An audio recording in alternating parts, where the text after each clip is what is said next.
Di ba po, na-check nyo nalim nyo na po ang chin. Ayun, gadal nga. So, na-check nyo na ang chin. So, ang sunod is, kaipuan mo iharap ang mukha mo sa victim. Tapos,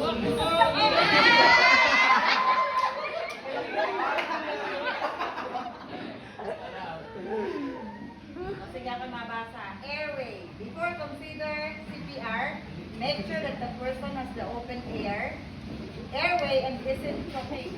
To open their airways, you need to tilt their head back.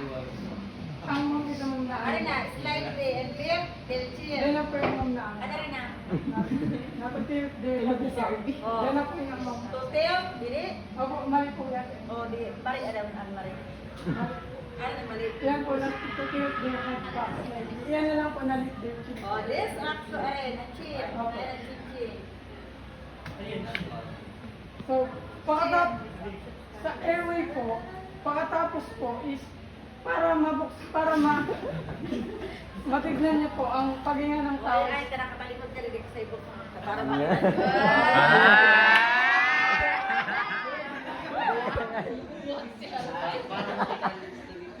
Dali mo lang ka dito. Hindi na ka lang, hindi ka na mag-ibag.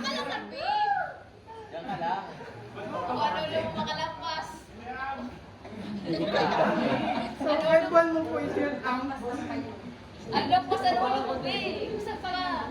Yan. Ayaw pag nito Harvey, kunyari dismayo ka. Ay, nagdila.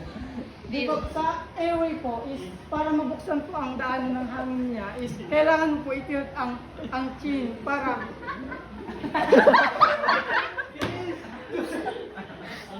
itiyot ang chin. So, ang tang niya is ma-separate sa throat kaya may possibility na magluwas na ang hangin mag-abot na sa lungs. So, sunod breathing.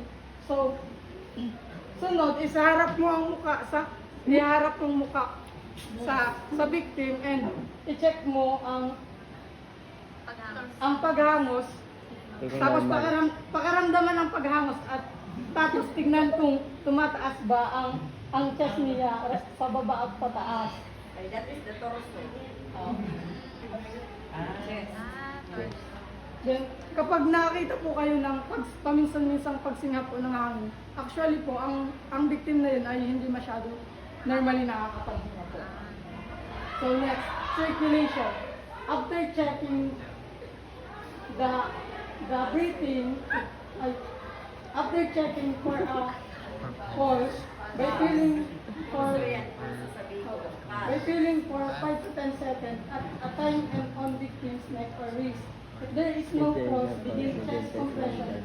To perform chest compression, place the heel of one hand on the lower part of O, victim's sige, how are you going to demonstrate? So, pagkatapos po ninyo ma-check ang paghinga ng isang tao, is kailangan niyo po Ay, din ng pulso sa tao. i-check ang pulso ng tao. So, pwede niyo po i-check ang pulso ng tao, pwedeng sa wrist, sa neck o kaya sa wrist. Tapos, pakiramdaman niyo po ito ng 5 to 10 seconds. Kapag wala pong pulso ang isang victim, is dito ka na po magsisimula ng chest compression. At sundin ang mga instructions na sa aid, defibrillator. Para gawin ang chest compression is kailangan mo ang isa mong kamay, Ari na kamay. ang Wala ito. right po. Okay, right. So, ini po ang heel. Yes. So, ang sternum pala is sa gitna ng chest ng victim. So, sa gitna dito po. So, ang isa mong kamay, ilalagay mo sa chest ng victim, sa sternum. Then, sunod, ang left mo na hand is ilalagay mo lang sa another hand mo. Then, magdedectas ka ng 1.5 to 2 inches. So, gagawin mo ito ng 30 compression kada 2 breath, 2 breath. For example, 30. Buhay pa yan. Ano, kunwari, 1, 2, 3, 4, 5, 6, 7, 8, 9, 10, 11,